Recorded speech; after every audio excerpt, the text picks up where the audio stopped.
ہم سب سے ہو اور ہماری قبر کی تیاری سے ہو، ہماری آخرت کی تیاری سے ہو، زندگی کے اصل مقصد سے ہو، اور اس منزل کے پتے سے ہو جس منزل کی تلاش میں ہم سب کو کوشاں رہنا چاہیے۔ جو قرآن مجید کا مقام اور آیت کریمہ میں نے ابتدا میں تلاوت کی ہے، اس میں اللہ رب العزت ارشاد فرماتے ہیں کہ اللہ ان سے راضی ہو گیا اور وہ لوگ اس سے راضی ہیں۔ یہ مقام اس شخص کے لیے ہے جو اپنے رب سے خائف رہا۔ عموماً ہم بزرگان دین صحابہ کرام کے ساتھ رضی اللہ تعالی عنہ کا لفظ استعمال کرتے ہیں، جملہ۔ یہ قرآن مجید کا یہ مقام ہے جس میں اللہ پاک نے فرمایا کہ اللہ ان سے راضی ہو گیا اور وہ خدا سے راضی ہیں، اور پھر آگے اسی آیت مبارکہ میں آگے ارشاد فرمایا اور یہ منزل، یہ مقام صرف انہی کو نصیب ہوتا ہے کہ جو عمر بھر اللہ سے ڈرتے رہے، اللہ رب العزت سے ڈرتے رہے، اس کی بارگاہ میں خائف رہے، خشیت الہی کا شکار رہے۔ انہی کے لیے اللہ رب العزت ان کے اختتام پر یہ مقام اور منزل مقرر فرما دیتا ہے۔ تو حاضرین مکرم، ایک بات جو آشکار ہوتی ہے قرآن مجید کی اس آیت مبارکہ سے، وہ یہ کہ جو منزل جس کی یہاں پر بات کی جا رہی ہے اور جس کو اللہ رب العزت کے ہاں کامیابی تصور کیا جاتا ہے کسی بھی انسان کے لیے، وہ یہ ہے کہ جب وہ دنیا سے جائے تو خدا اس سے راضی ہو اور وہ اپنے مولا سے راضی ہو۔ اگر بے یقینی کی کیفیت میں، بے چینی کی کیفیت میں، تشنگی کی کیفیت میں، ڈپریشن کے احساسات کے ساتھ، حسرت کے ساتھ، خوف کے ساتھ، بے چینی کے ساتھ اگر وہ دنیا چھوڑے تو یہ اس نے کامیابی کی منزل نہ پائی۔ کامیابی کی منزل کسی بھی انسان کے لیے ہے، چاہے اس کا تعلق کسی بھی شعبے سے ہو، چاہے وہ ڈاکٹر ہو، انجینئر ہو، پروفیسر ہو، آفیسر ہو، کسی بھی شعبے سے اس کا تعلق ہو، دنیا سے جاتے ہوئے اس کا حال یہ ہو کہ خدا اس سے راضی ہو اور وہ اپنے مولا سے راضی ہو، تو سمجھیں کہ اس نے زندگی میں کامیابی کو پا لیا۔ اگر وہ حسرتوں کے سائے میں، پریشانیوں کے سائے میں، خلش کے ساتھ، خالی دل کے ساتھ، خالی احساسات کے ساتھ، ڈپریشن کے ساتھ دنیا سے جا رہا ہو، تو ہم یہ تصور نہیں کریں گے کہ اس آدمی نے کامیاب زندگی گزاری، چاہے وہ دنیا میں کتنا ہی بڑا طاقتور ہی کیوں نہ تھا، چاہے وہ دنیا میں کتنا ہی بڑا مالدار کیوں نہ تھا، چاہے وہ دنیا میں کتنا ہی زیادہ عہدہ اور شہرت ہی رکھنے والا کیوں نہ ہو۔ منزل کا پیمانہ یہ ہے کہ جب دنیا سے جائے تو خدا اس سے راضی ہو اور وہ خدا سے راضی ہو۔ اسی سلسلہ میں حدیث مبارکہ ہے، آقا علیہ الصلوۃ والسلام نے ارشاد فرمایا کہ اللہ تعالیٰ مومنین کے لیے تجلی فرمائے گا اور ان سے فرمائے گا کہ مجھ سے مانگو، وہ عرض کریں گے مولا ہمیں بس تیری رضا چاہیے۔ اللہ پاک جب اپنے مومن بندوں سے خوش ہوگا تو وہ تجلی فرمائے گا اور فرمائے گا کہ مانگو مجھ سے۔ تو مانگنے والے کتنے سمجھدار ہوں گے، وہ کہیں گے کہ مولا کچھ نہیں چاہیے، بس تجھ سے تیری رضا چاہیے۔ تو اس حدیث مبارکہ نے اس آیت مبارکہ کو ایکسپلین فردر فرما دیا، یہ کہہ کر کہ کسی بھی مومن مسلمان بندے کی منزل خدا کی رضا ہوتی، اس کے سوا کوئی اور منزل نہیں ہے جس کے لیے جیا جائے، اس کے علاوہ کوئی اور منزل نہیں ہے جس کے لیے مرا جائے۔ وہ ایک منزل ہے جس کو اللہ رب العزت کی رضا کہا جاتا ہے۔ حاضرین مکرم، آقا علیہ الصلوۃ والسلام کی ایک اور حدیث مبارکہ ہے، اس کو امام طبرانی نے اپنی کتاب میں نقل فرمایا۔ صحابہ کرام بیان کرتے ہیں، آقا علیہ الصلوۃ والسلام نے صحابہ کرام سے ارشاد فرمایا، تم لوگ کس حال پر ہو، تم لوگ کیا ہو؟ تو صحابہ کرام نے آقا علیہ الصلوۃ والسلام کی بارگاہ میں عرض کیا کہ یا رسول اللہ صلی اللہ علیہ وآلہ وسلم، ہم مومن ہیں۔ حضور نے دریافت فرمایا کہ جب تم اپنے آپ کو مومن کہتے ہو تو کچھ علامات بھی ہوں گی، تو وہ علامات کیا ہے جن کے نتیجے میں تم اپنے آپ کو مومن سمجھتے ہو؟ تو انہوں نے عرض کیا کہ یا رسول اللہ صلی اللہ علیہ وآلہ وسلم، ہمیں جب مصیبت پہنچتی ہے، ہم مصیبت میں مبتلا ہوتے ہیں تو ہم مصیبت پر صبر کرتے ہیں۔ جب ہمیں آرام، آسائش اور فراخی میسر آتی ہے تو ہم اللہ کا شکر ادا کرتے ہیں، اور جب کوئی تقدیر یا مولا کا فیصلہ ہم تک پہنچے، چاہے ہمیں کتنا بھی عجیب کیوں نہ لگتا ہو، ہم اس سے راضی رہتے ہیں۔ اب وہ فیصلے، کبھی کسی کی جان چلی جاتی ہے پیارے کی، کبھی انسان بیمار ہو جاتا ہے، کبھی مال کا نقصان ہو جاتا ہے، کبھی عزت چلی جاتی ہے، کبھی شہرت چلی جاتی ہے، کبھی عہدہ چلا جاتا ہے، تو وہ تقدیر کا فیصلہ جیسا بھی ہو، وہ عرض کرنے لگے کہ یا رسول اللہ صلی اللہ علیہ وآلہ وسلم، ہمیں جب خدا کی تقدیر کا فیصلہ پہنچتا ہے تو ہم اس پر راضی رہتے ہیں۔ آقا علیہ الصلوۃ والسلام نے فرمایا کہ رب کعبہ کی قسم، ہاں تم مومن ہی ہو۔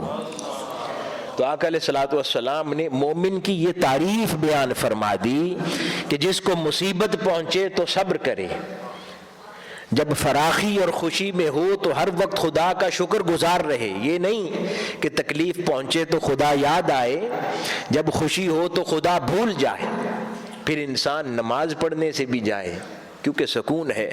جب پریشانی میں مبتلا ہو تو پھر 5 وقت کی نماز بھی یاد آئے، ذکر اذکار بھی یاد آئے، ہر شے پھر یاد آئے۔ نہیں، جب تکلیف پہنچے تو صبر کرے، جب مسرت میں ہو تب بھی خدا کا شاکر رہے، اور جب کوئی تکلیف اور تقدیر کا معاملہ پہنچے تو اسے اپنے مولا کی طرف سے جان کر اس کی رضا پہ راضی ہو جائے۔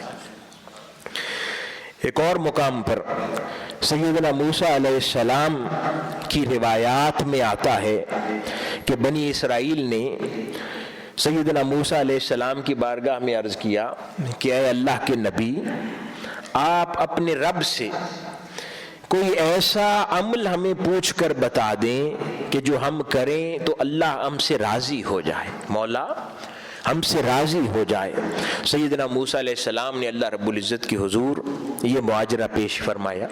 موسیٰ علیہ السلام نے، اللہ رب العزت نے ارشاد فرمایا کہ اے موسیٰ، ان سے کہہ دو کہ مجھ سے راضی رہا کریں تاکہ میں ان سے راضی رہا کروں۔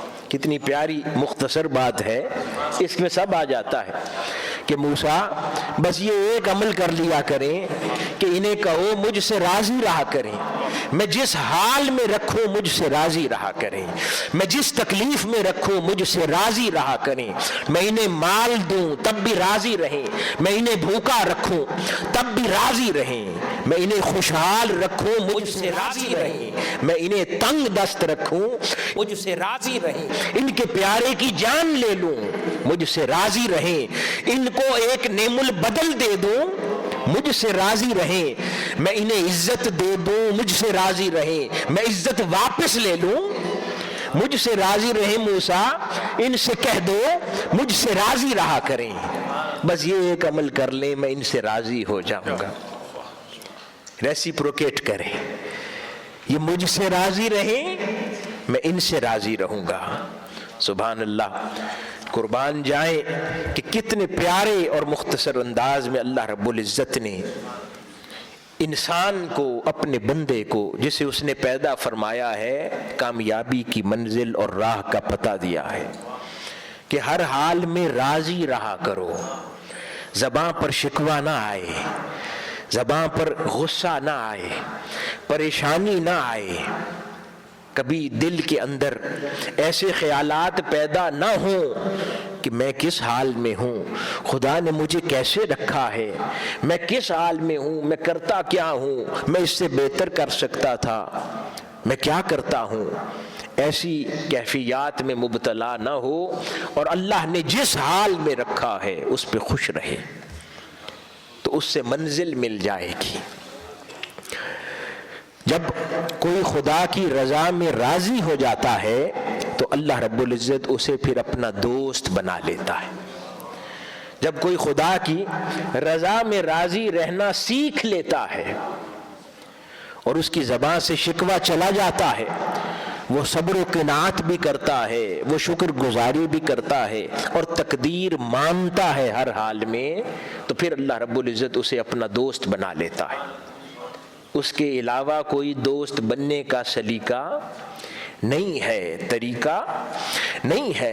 ایک ہی طریقہ ہے کہ اس کی رضا میں کوئی راضی رہا کرے۔ پھر جب کسی کو وہ اپنی دوستی کے لیے چنتا ہے تو اسے اپنی محبت عطا فرما دیتا ہے۔ پھر جب خدا کسی کو اپنی محبت عطا فرماتا ہے تو وہ پھر خدا سے محبت کرتا ہے، خدا اس سے محبت کرنے لگ جاتا ہے۔ حضرت عبداللہ بن یزید ختمی انصاری رحمت اللہ علیہ بیان فرماتے ہیں کہ حضور نبی اکرم صلی اللہ علیہ وآلہ وسلم ہمیشہ ایک دعا مانگا کرتے تھے، دعا کے یہ کلمات ہمیشہ ارشاد فرمایا کرتے تھے۔ وہ کیا؟ کہ اے میرے مولا مجھے اپنی محبت عطا کر۔ اللہ کا نبی جس کو اللہ رب العزت نے محبوبیت کے سب سے بلند مقام پر فائز فرمایا ہے، اور خدا خود فرماتا ہے یہ میرے محبوب ہیں، وہ اللہ سے یوں دعا مانگتے کہ مولا مجھے اپنی محبت عطا فرما، اور پھر اس کی محبت بھی عطا فرما کہ جس کی محبت تیرے نزدیک میرے لیے فائدہ مند ہے۔ یعنی مجھے اپنی محبت بھی عطا فرما اور اپنے بندوں کی، خاص بندوں کی یعنی اہل اللہ کی محبت بھی عطا فرما، کہ مولا مجھے اپنی محبت بھی دے اور ان کی محبت بھی دے کہ جن کی محبت میرے لیے تیرے نزدیک فائدہ مند ہے، عطا فرما۔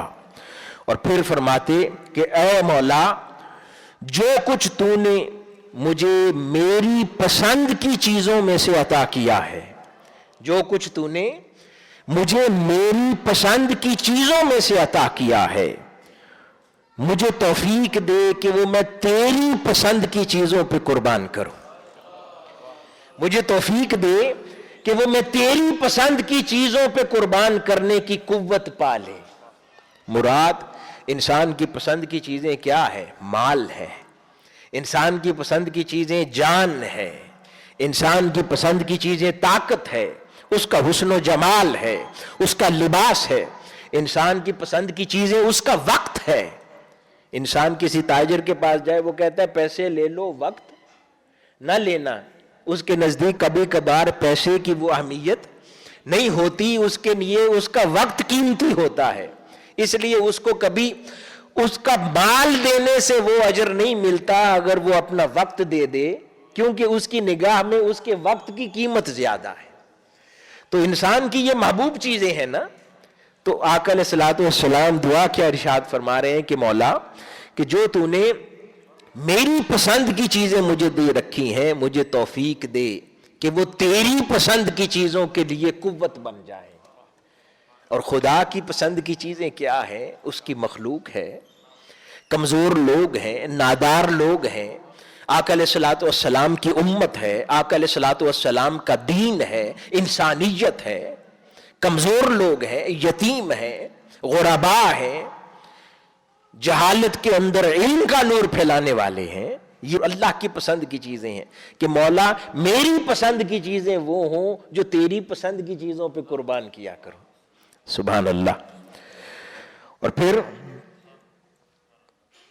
فرمایا کہ پھر جو میری پسند کی چیزیں ہیں ان کے لیے مجھے فراغت بھی عطا کر، کہ یعنی میں وہ وقت تیری پسند کی چیزوں پہ صرف کر سکوں، اس کے لیے مجھے وقت کا سامان بھی کر، میرے لیے فراغت کے اسباب بھی پیدا کر، تاکہ میں تیری پسند کی چیزوں پر قربان ہو سکوں۔ اسی طرح سیدنا انس بن مالک رضی اللہ تعالی عنہ آپ ارشاد فرماتے ہیں کہ ایک شخص نے حضور نبی اکرم صلی اللہ علیہ وآلہ وسلم کی بارگاہ میں عرض کیا کہ یا رسول اللہ صلی اللہ علیہ وآلہ وسلم، قیامت کب بپا ہوگی؟ آقا علیہ الصلوۃ والسلام نے فرمایا، قیامت کا جو تم سوال کر رہے ہو تو تم نے قیامت کے لیے تیاری کیا کر رکھی ہے؟ تو وہ عرض گزار ہوا کہ یا رسول اللہ صلی اللہ علیہ وآلہ وسلم، تیاری کے نام پر نہ تو کچھ زیادہ نمازیں ہیں میرے پلے، نہ کچھ روزے ہیں، نہ کوئی اور سامان کیا ہے، بس میرا اتنا خزانہ ہے کہ میں آپ سے محبت کرتا ہوں۔ آقا علیہ الصلوۃ والسلام نے فرمایا کہ تو پھر اللہ رب العزت کا قانون ہے کہ جو جس سے محبت کرتا ہے وہ قیامت والے دن اس کے ساتھ ہوگا۔ جس پر سیدنا انس رضی اللہ تعالی عنہ ارشاد فرماتے ہیں، بڑی پیاری حدیث ہے، فرماتے ہیں کہ اسلام قبول کرنے کے بعد کسی شے نے ہمیں اتنا خوش نہیں کیا جتنے حضور کے اس فرمان نے خوش کیا، کہ اسلام قبول کرنے کے بعد، یعنی اس اسلام کی نعمت کے بعد کسی شے نے اتنی خوشی نہیں دی جتنی حضور کی اس ارشاد نے خوشی دی ہے کہ ہم قیامت والے دن حضور کے ساتھ ہوں گے، کیونکہ ہم حضور سے محبت کرتے تو ہم آقا علیہ الصلوۃ والسلام کے ساتھ ہوں گے۔ اور پھر جب کوئی خدا سے محبت کرنے لگ جاتا ہے اور خدا اس سے محبت کرنے لگ جاتا ہے، ان کے معاملات ہی جدا ہو جاتے ہیں۔ سیدنا ابراہیم علیہ السلام کے حوالے سے ایک واقعہ آتا ہے کہ سیدنا ابراہیم علیہ السلام کے پاس ملک الموت آپ کی روح قبض کرنے پہنچا۔ جب وہ پہنچا، اللہ کا نبی موت کے فرشتے کو دیکھتا ہے اور اللہ کے نبی کی اجازت سے موت کا فرشتہ ان کی روح قبض کرتا ہے۔ یہ اللہ رب العزت نے اپنے انبیاء کو شان دے رکھی۔ تو وہ جب پہنچا تو سیدنا ابراہیم علیہ السلام نے موت کے فرشتے سے کہا کہ اے اسرائیل، کیا تو نے کبھی دیکھا ہے کہ کوئی دوست اپنے دوست کو مار دے؟ تو اللہ پاک نے دیکھا یہ بات کہیں اور جا رہی ہے، تو اللہ پاک نے وحی نازل فرمائی۔ اللہ پاک فرماتا ہے کہ اے ابراہیم، تو نے بھی کبھی کسی دوست کو دیکھا ہے جو اپنی دوست کی ملاقات کا انکار کرے؟ تو سیدنا ابراہیم علیہ السلام فرماتے ہیں، اے موت کے فرشتے، بس میری روح فوری قبض کر لے، میں مشتاق ہوں اپنے محبوب، اپنے مولا، اپنے مالک حقیقی سے ملنے کا۔ سبحان اللہ، سبحان اللہ۔ حاضرین مکرم، پھر جب یہ انسان اپنی اللہ کی رضا کا سفر طے کرتا ہے اور اس کی محبت میں داخل ہو جاتا ہے، پھر عجیب عجیب واقعات ہوتے ہیں۔ حضرت ابو درداء رضی اللہ تعالی عنہ نے ایک اور صحابی حضرت کعب احبار رضی اللہ تعالی عنہ سے ایک روز کہا کہ پرانی آسمانی کتب تورات میں سے بھی مجھے کوئی اچھی بات بتاؤ۔ تو انہوں نے تورات میں سے ایک واقعہ بیان فرمایا۔ وہ فرماتے ہیں کہ اللہ رب العزت ارشاد فرماتے ہیں کہ نیک لوگوں کو میری ملاقات کا بڑا شوق ہوتا ہے۔ جیسے سیدنا ابراہیم علیہ السلام نے کہا نا، پس پھر قبض کر لو۔ نیک لوگوں کو میری ملاقات کا بڑا شوق ہوتا ہے۔ اب ذرا اس پیمانے پہ ہم اپنے آپ کو رکھ لیں کہ کوئی دنیا سے جاتے ہوئے خوف زدہ ہو، کام پہ اور جانے سے ڈرتا ہو، اس کا مطلب ہے اس نے ملاقات کی تیاری نہیں کر رکھی۔ اور جو تیار ہو وہ منتظر رہتا ہے کہ کب بلاوا آئے، وہ انویٹیشن آئے اور میں ملاقات کے لیے جا پہنچوں۔ تو فرماتے ہیں کہ تورات میں آیا کہ جو نیک لوگ ہیں وہ میری ملاقات کا بڑا شوق رکھتے ہیں اور میں بھی ان کی ملاقات کا بڑا اشتیاق رکھتا۔ قربان جائیں جب مالک اپنے بندے کے لیے یہ کہے، قربان جائیں جب مولا اپنے پیدا کردہ ایک حقیر سے انسان کے لیے کہے، قربان جائیں وہ انسان جس کو اللہ پاک نے ایک حقیر سے ناپاک قطرے سے پیدا فرمایا ہے، وہ انسان جس کی ابتدا ایک حقیر سے ناپاک قطرے سے ہے، اور وہ پھر اس قابل بن جائے کہ وہ مالک حقیقی اس کے لیے کہے کہ میں بھی اس سے ملنے کا بڑا اشتیاق رکھتا ہوں۔ پھر فرمایا کہ اللہ رب العزت فرماتا ہے جو شخص میرا طالب ہوگا وہ مجھے پا لے گا، اور جو میری غیر کی طلب رکھتا ہوگا، یعنی خدا کے سوا اس کی مخلوق کی طلب رکھتا ہوگا، چاہے وہ مخلوق دنیا ہے، چاہے وہ مخلوق مال ہے، چاہے وہ مخلوق عزت منصب شہرت عہدہ ہے، دنیا کا حسن و جمال ہے، چاہے جو کچھ وہ مخلوق، یہاں تک کہ جنت اور دوزخ بھی اس کی مخلوق ہے، کہا جو میری مخلوق سے میرے سوا طلب رکھے گا اس کو میں وہ دے دوں گا جس کی وہ طلب رکھتا ہے، اپنا آپ نہیں دوں گا، صرف اسی کو اپنا آپ دوں گا جو ہر غیر کی طلب اپنے دل سے مٹا کر صرف میری طلب رکھے گا۔ اس لیے ہم نے سن رکھا ہے نا کہ حضرت بایزید بسطامی رضی اللہ تعالیٰ عنہ کے زمانہ اقدس میں کئی اور اہل اللہ، ان کے دل میں ہمیشہ یہ خیال رہتا تھا اللہ کے بندوں نیکوکاروں میں کہ ہم بھی بڑے پرہیزگار ہیں، عبادت گزار ہیں، بڑے پارسا ہیں، بڑی محنت کرنے والے ہیں، لیکن خدا نے جو بایزید بسطامی کو مقام دے رکھا ہے وہ ہمیں کیوں نہیں دے رکھا؟ تو انہوں نے خواب میں اللہ رب العزت کی یہ ندا سنی کہ ارے تم مجھ سے دنیا مانگتے ہو، تم مجھ سے عزت مانگتے ہو، شہرت مانگتے ہو، تم مجھ سے روحانیت میں مقامات مانگتے ہو، جنتیں مانگتے ہو، میں تمہیں وہ دیتا ہوں۔ بایزید نے مجھ سے کبھی یہ سب مانگا ہی نہیں، وہ جب بھی مانگتا ہے مجھ سے مجھی کو مانگتا ہے، اس لیے میں نے اپنا آپ بایزید کو دے رکھا ہے۔ تو حاضرین گرامی، یہ وہ بیان ہے کہ فرمایا کہ پھر جو میری طلب رکھتا ہے وہ مجھے پا لیتا ہے، جو غیر کی طلب رکھتا ہے وہ میرے غیر کو پا لیتا ہے۔ یہ سن کر حضرت ابو درداء رضی اللہ تعالیٰ عنہ نے ارشاد فرمایا کہ میں گواہی دیتا ہوں کہ یہی ارشادات میں نے تاجدار کائنات صلی اللہ علیہ وآلہ وسلم کی زبان اقدس سے بھی سنے ہیں۔ اسی طرح ایک اور مقام پر حضرت سیدنا داؤد علیہ السلام کی روایات میں آتا ہے کہ اللہ رب العزت نے آپ کی امت اور آج کی امت اور انسانیت کو سمجھانے کے لیے سیدنا داؤد علیہ السلام سے اس طرح خطاب فرمایا کہ داؤد زمین والوں کو یہ پیغام پہنچا دے کہ میں اس شخص کا حبیب ہوں جو مجھ سے محبت کرتا ہے، یعنی میں اس کا دوست ہوں جو مجھ سے محبت کرتا ہے، میں اس شخص کا ہم نشین ہوں جو میرا ہم نشین ہے، میں اس کا مونس ہوں جو میرے ذکر میں انس محسوس کرتا ہے، میں اس شخص کا دوست ہوں جو میرا دوست ہے، میں اس شخص کو پسند کرتا ہوں جو مجھے پسند کرتا ہے، میں اس شخص کی سنتا ہوں جو میری اطاعت کرتا ہے۔ ہم کہتے ہیں نا کتنی دعا کرتے ہیں، مولا سنتا ہی نہیں۔ اللہ پاک فرماتا ہے میں اس کی سنتا ہوں جو میری اطاعت کرتا ہے، اور جو شخص مجھ سے محبت کرتا ہے میں اس کے دل کا حال اچھی طرح جانتا ہوں اور اسے اپنے لیے قبول کر لیتا ہوں۔ سبحان اللہ۔ اور پھر فرمایا اس سے ایسی محبت کرتا ہوں، بڑی پیاری بات ہے، غور طلب۔ اللہ پاک فرماتا ہے کہ پھر میں ایسے شخص سے ایسی محبت کرتا ہوں کہ پھر میری مخلوق سے کوئی شے پھر اس کے اوپر مقدم نہیں رہتی، میں ہر شے پر مقدم اس کو کر دیتا ہوں جس سے میں محبت کرتا ہوں۔ اور جو شخص حق کے ساتھ میری جستجو کرتا ہے وہ مجھے پاتا ہے، اور جو غیر کا طالب رہتا ہے وہ مجھے نہیں پاتا۔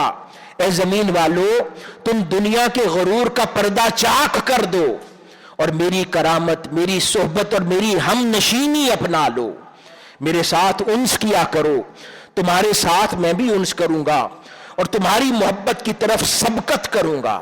میں نے اپنے دوستوں کا، بڑی پیاری بات فرما رہا ہے اللہ رب العزت کہ میں نے اپنے دوستوں کا، اپنے انبیاء کا، اپنے اولیاء کا، میں نے فرماتا میں نے اپنے دوستوں کا خمیر، اپنے خلیل ابراہیم، اپنے کلیم موسیٰ اور اپنے صفی محمد صلی اللہ علیہ وآلہ وسلم کے خمیر سے بنایا ہے۔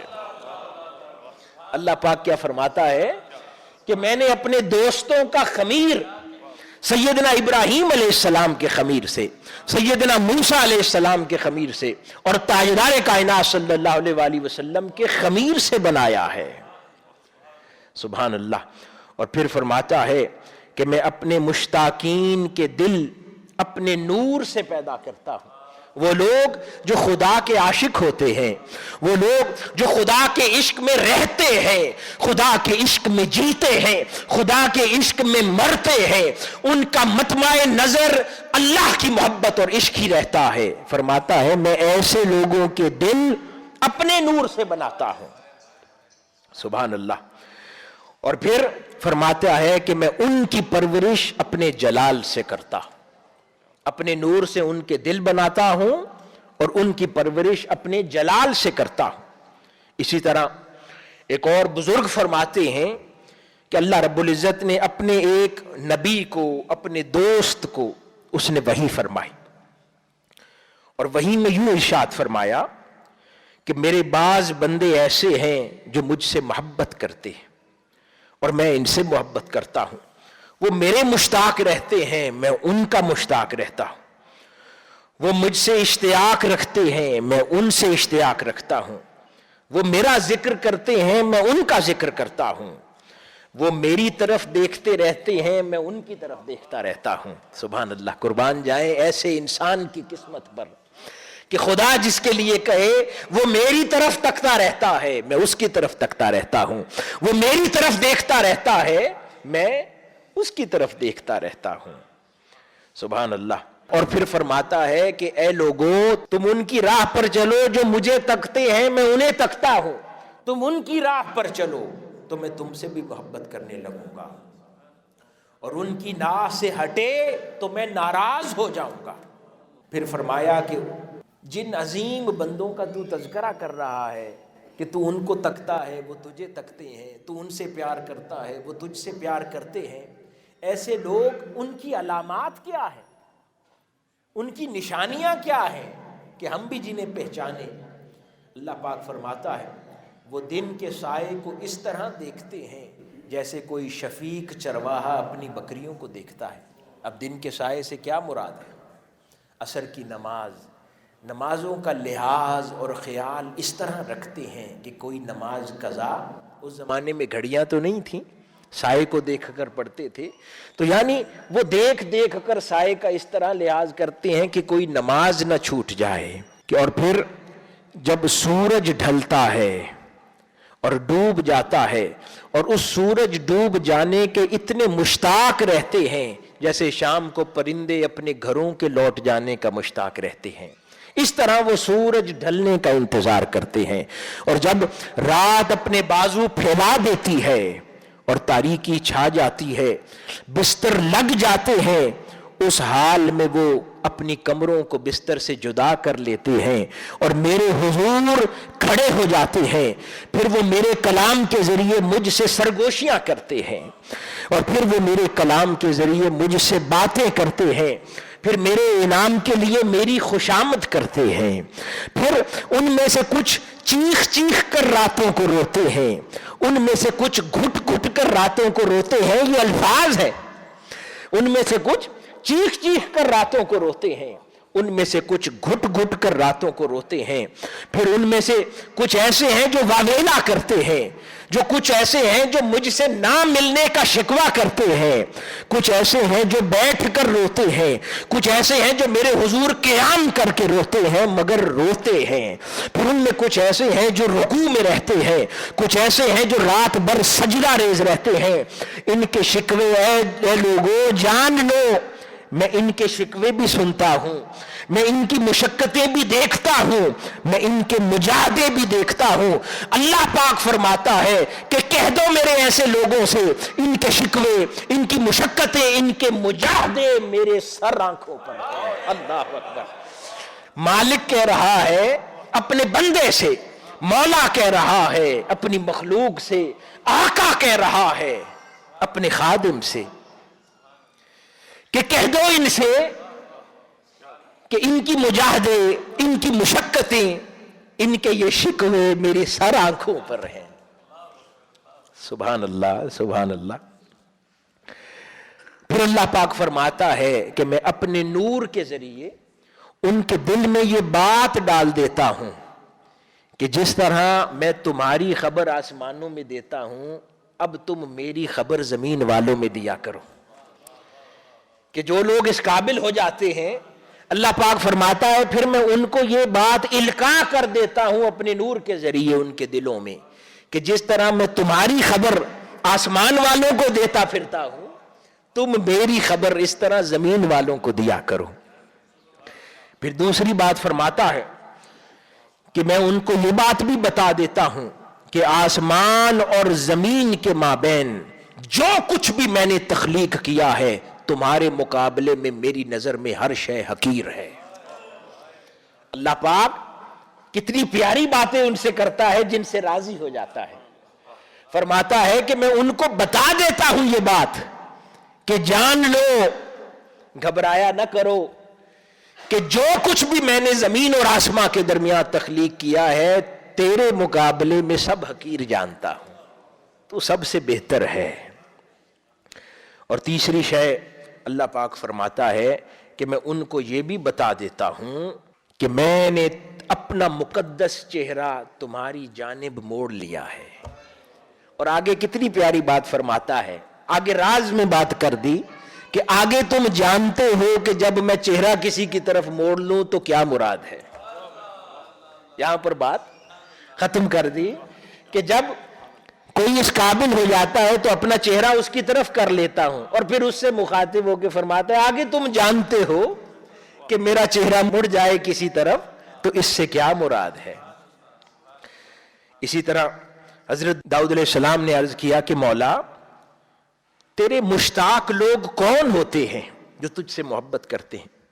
اللہ پاک نے ارشاد فرمایا میرے مشتاق لوگ وہ ہیں جنہیں میں نے قدورتوں سے صاف کر دیا ہے۔ کتنی اہم بات ہے۔ ہم لوگ تو صبح و شام قدورتیں پالتے ہیں، کبھی کسی رشتہ دار کے لیے قدورت پالتے ہیں، کبھی کسی دوست کے لیے قدورت پالتے ہیں، کبھی کسی آفس میں کلیگ کے لیے قدورت پالتے ہیں، کبھی معاشرے کے لیے، کبھی محلے دار کے لیے، کبھی ہمسائے کے لیے۔ ہمارے دل تو ہر وقت قدورتوں سے بھرے رہتے ہیں۔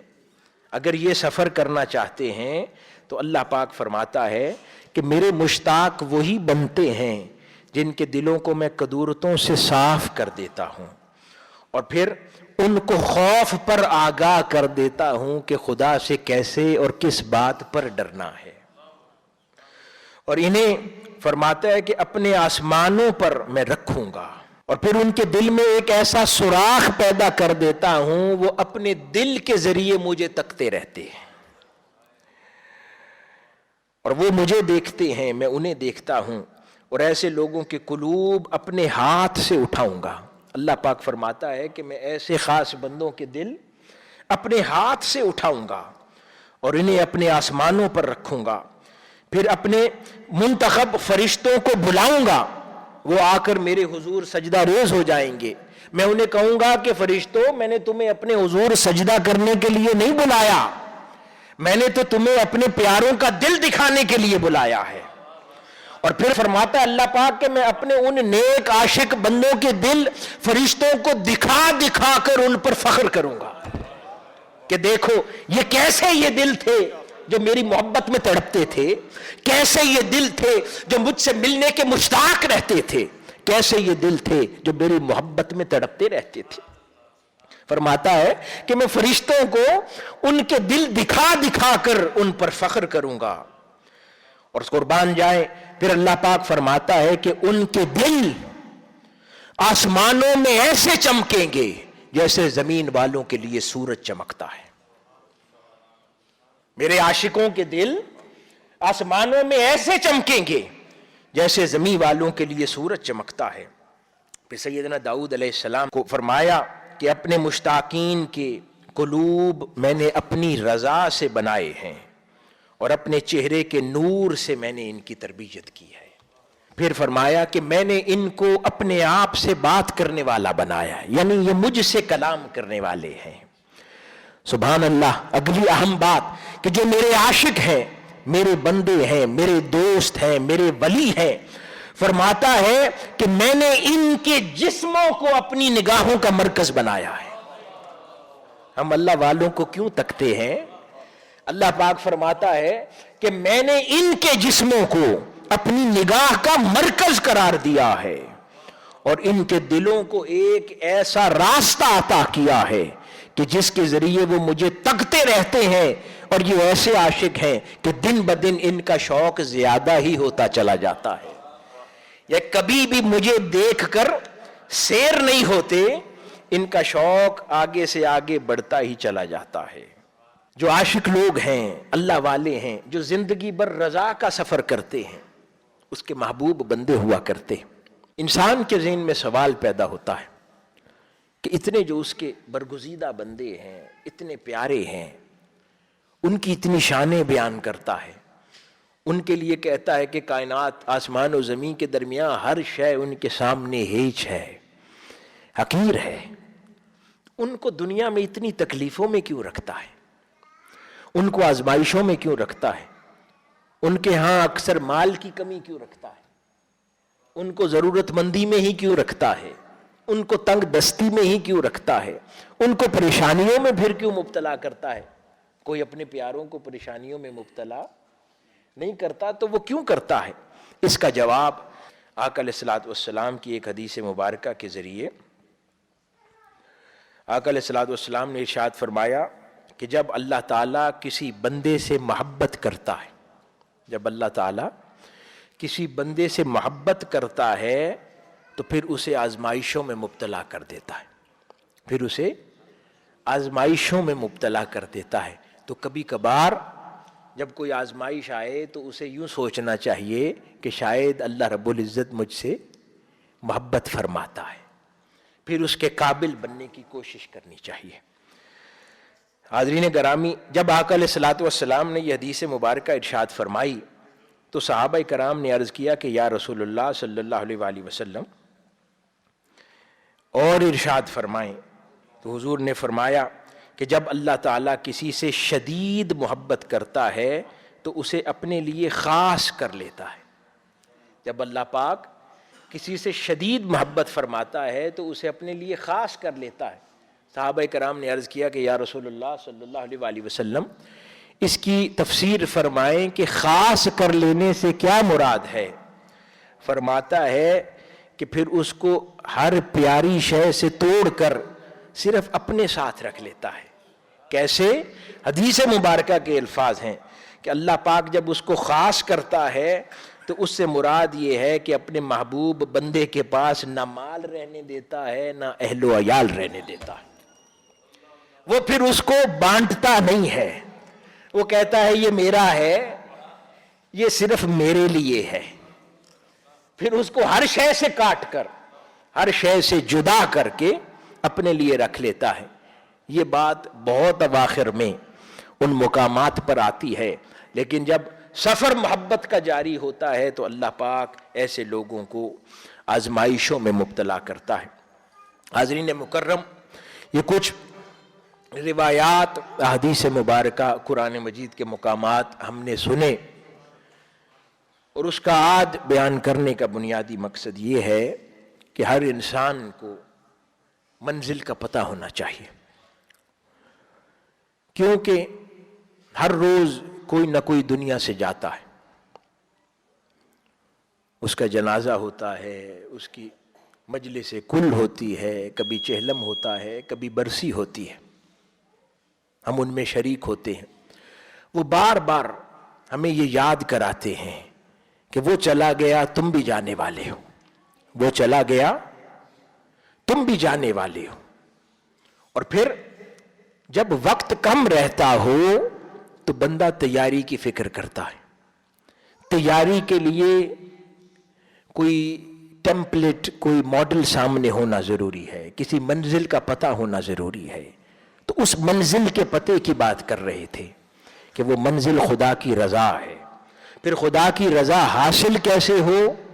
جب انسان مولا سے راضی ہو جائے. اور مولا سے کیسے راضی ہوتا ہے؟ جب کوئی مولا سے پیار کرتا ہے. پھر مولا سے پیار کوئی کیسے کرتا ہے؟ پھر اس کے کچھ تذکرے ہم نے سنے کہ جب مولا سے کوئی پیار کرتا ہے، مولا جب اس سے کیسے پیار کرتا ہے تو پھر اس کو کیا دے دیتا ہے. تو یہ منزل ہے، یہ راستہ ہے، اس کی ہمیں فکر کرنی ہے. اللہ سے محبت کرنی ہے، آقا علیہ الصلوۃ والسلام سے محبت کرنی ہے، اور پھر حضور کی دعا کے ان الفاظ اور ارشادات کی روشنی میں پھر ان اللہ والوں سے محبت کرنی ہے جن کو اللہ رب العزت نے اس دنیا میں ہمارے سامنے ایک رول ماڈل کے طور پر رکھا ہے، تاکہ ان سے جڑ جائیں اور ہمیں ان کا وہی سلیقہ اور راستہ میسر آ جائے جن پر وہ چلتے رہے اور انہوں نے منزلوں کو پایا ہے. تو ہم سب کو فکر کرنی ہے. آخر میں سیدنا عمر بن الخطاب رضی اللہ تعالی عنہ اور مولا علی شیر خدا رضی اللہ تعالی عنہ، ان دونوں صحابہ کو آقا علیہ الصلوۃ والسلام نے فرمایا تھا کہ میرا ایک غلام عاشق جس کا دل میرے لیے دھڑکتا ہے، وہ رہتا ہے کرن میں، تو اس سے کبھی جا کر ملنا. تو وہ دونوں ان کی زیارت کے لیے پہنچے. وہ اپنی عبادت میں مشغول تھے. جب وہ عبادت میں مشغول تھے، دیکھا وہ نماز پڑھ رہے تھے اور وہ ریوڑ چراتے تھے. ان کے ریوڑ کی رکھوالی بھیڑیے کر رہے تھے. وہ منظر دیکھتے رہے. پھر جب وہ نماز سے فارغ ہوئے تو ان کے پاس بیٹھے، آقا علیہ الصلوۃ والسلام کا سلام ان تک پہنچایا اور کچھ باتیں عرض کی. تھوڑی دیر نشست کی اور اس کے بعد سیدنا ویس کرنی رضی اللہ تعالیٰ عنہ فرمانے لگے کہ اب ہم مجلس کو ختم کرتے ہیں، قیامت قریب ہے، اب ہمیں کچھ تیاری کر لینی چاہیے. آج 1400 سال ہو گئے ہیں، قیامت تو نہیں آئی. اس سے مراد کیا ہے کہ جو فکر مند ہوتا ہے وہ وقت ضائع نہیں کرتا. جس کو A+ گریڈ لینا ہوتا ہے نا، وہ پھر پورے سال، وہ پھر امتحان کے قریب تیاری نہیں کرتا، وہ پورا سال تیاری کرتا ہے. اگر اس کو A لینا ہے، اس کو مارجن پاس ہونا ہے تو پھر 2-3 ماہ کی تیاری بھی ہو جاتی ہے. اگر اس کو ٹاپ سکور کرنا ہے تو وہ پورا سال ایک لمحہ بھی ضائع نہیں کرتا. تو حاضرین گرامی، وہ سیدنا ویس کرنی رضی اللہ تعالیٰ عنہ کو وہ کہنا کہ قیامت قریب ہے، کچھ تیاری کر لیتے ہیں، اس سے مراد یہ ہے کہ انسان نے جس دن مر جانا ہے اس کو کیا فرق پڑتا ہے کہ قیامت کتنے ہزار سال بعد آتی ہے. اس کی قیامت تو اسی دن ہو گئی جس دن وہ دنیا سے چلا گیا. تو اس سوال میں کیا رکھا ہے کہ قیامت نے کب آنا ہے؟ ہاں، اس کی موت نے جس دن آنا ہے اس کی قیامت اس دن ہو جاتی ہے، اور موت کی خبر کسی کو ہے نہیں ہے. کتنے جوان سال دنیا سے چلے جاتے ہیں، کتنے ادھیڑ عمر دنیا سے چلے جاتے ہیں، کتنے بڑھاپے کے لوگ دنیا سے چلے جاتے ہیں. جب ہمیں پتہ نہیں ہے تو وقت کا ضیاع پھر کیوں کرنا؟ حاضرین گرامی، آج کا پیغام یہ ہے کہ ہمیں اپنی آخرت کی، اپنی قبر کی تیاری کرتے رہنا چاہیے. اس کا یہ مطلب نہیں ہے کہ ہم دنیا کے کام چھوڑ دیں، یہ بھی فرائض میں سے ہے. ہم جو جابز کرتے ہیں، جو پروفیشنز ہیں ہمارے، جو روزگار ہیں، تجارت ہے، کاروبار ہے، پڑھتے ہیں، پڑھاتے ہیں، یہ سب بھی جینے کے سلیقے ہیں، فرائض میں سے ہے، یہ بھی ادا کرنے ہیں. لیکن اس کے ساتھ ساتھ جانے کی تیاری بھی کرتے رہنا ہے. کبھی سفر پہ جا رہے ہوں ہالیڈیز کے لیے تو کیا کرتے ہیں؟ آفس سے پورے مہینے کی چھٹی لے کے صرف ہالیڈیز کی تیاری کرتے ہیں، یا ساتھ کرتے رہتے ہیں؟ ساتھ کرتے رہتے ہیں. تو اس طرح دنیا کے کام کاج بھی کرتے رہنا ہے اور آخرت کی تیاری بھی کرتے رہنا ہے، تاکہ جس دن دنیا سے جائیں تو مولا ہم سے راضی ہو، ہم اپنے مولا سے راضی ہوں. آخر میں ایک بار پھر ہم دعا گو ہیں مرحومہ شہناز شفیع صاحبہ کے لیے کہ اللہ پاک ان کے درجات بلند فرمائے. جن کے سلسلہ میں اس تقریب کا انعقاد کیا گیا، اللہ پاک ان کی بخشش و مغفرت فرمائے اور جنتوں میں اونچے مقامات عطا فرمائے. ان کی اولاد کو، بیٹوں کو، دیگر اولاد کو، اہل خانہ کو، لواحقین کو اللہ پاک صبر جمیل عطا فرمائے. والسلام وما علینا الا البلاغ.